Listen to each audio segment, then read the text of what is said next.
I think this could be the most important video I ever make. Maybe the most important video you ever watch. So take a breath and really hear me. Your trauma is valid. Your trauma is valid regardless of how you got it. Was it a one-off event? Your trauma is valid. Or was it smaller moments accumulating into a traumatic view of yourself and the world? Your trauma is valid. Too often I hear people questioning the validity of their trauma. There are so many assumptions about what is legitimately traumatic. People seem to rank trauma in their minds, especially if they have trauma themselves, to try and work out whether they are allowed to be traumatized.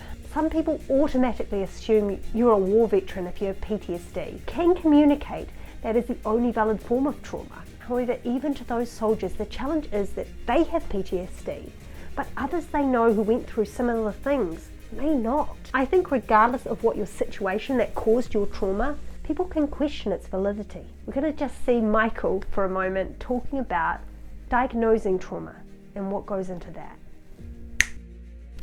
You asked about diagnosing trauma. With other psychological conditions, it's typically that you need to meet a set of symptom criteria. So with like depression, if you've got low appetite and you're having trouble getting out of bed and you're having thoughts about, negative thoughts about self, that kind of thing, then you meet those symptom criteria, you meet the diagnosis. With PTSD, as well as the symptom criteria, you have to meet a situational criteria. You have to have gone through a situation where your life's threatened, your physical well-being is threatened, or you're sexually threatened.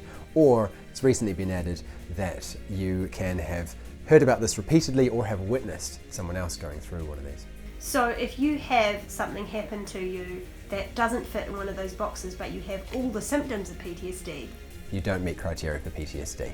What about complex trauma or c-ptsd? Complex PTSD, based on the idea of complex trauma, where you have repeated trauma, usually throughout childhood or something like that, which then affects you later with specific symptoms. That hasn't been added to even the latest edition of the DSM. I read somewhere that this is because it's fairly recent. It usually takes 30 years or more before a new concept finds its way into that manual. It's frustrating to leave out other forms of trauma with the same symptoms in the diagnosis. This can prevent people getting the help and support they need to overcome trauma. I think in a twisted way, questioning the validity of trauma can be a misguided attempt to help. They don't want you to have trauma because it's a horrible thing to have. They may not have the skills to help you through it and feel the only option they do have is to get you to believe that it wasn't traumatic or to not think about it. The hope that this will prevent your continued suffering. Problem with this is that trauma is very connected to shame. Now, shame grows when it's hidden or judged. Shame needs to be spoken and needs compassion and understanding. Shame can be whittled down to a belief of not being enough, not strong enough to stop the trauma, not cautious enough to prevent it happening in the first place, not enough to keep functioning after the trauma has happened. To add on top of that the judgment that your trauma isn't enough to qualify as trauma. That makes that shame and the belief about not being enough worse. We need to validate trauma. We need to say, I see what happened was traumatizing for you.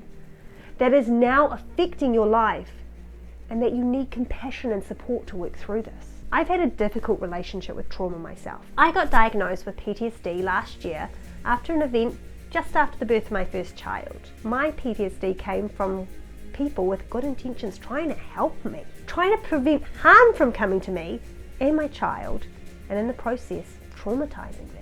It's hard to hold the validity of your trauma when you're traumatized with just trying to help. For me, a big healing came when I was able to sit across from them and say, I know you had good intentions, that you needed to do a lot of what you did because of your job, and what you did traumatized me. What you did to help me hurt me.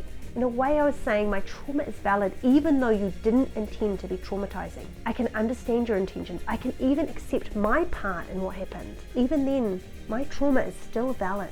So why is validation for trauma so important? Because the big problem with trauma is the way it affects our thinking, the way we see the world, the way we predict the likelihood of threats, and ultimately it impacts on the way we see ourselves. we believe about ourselves and our worth, our value. I believe validating trauma says that treatment for that trauma is also valid, that support and compassion is a valid response to that person. Invalidating trauma does the opposite. It communicates that you don't deserve the support, compassion, and treatment, that it's not worth walking through and finding healing. This is bullshit. All trauma deserves going through a process of healing and compassion. If we did this, not only would the world be filled with trauma-recovered people, but we would also prevent many further traumas from occurring. By invalidating trauma, we're encouraging people not to feel and process their pain. Pushing down pain doesn't get rid of it.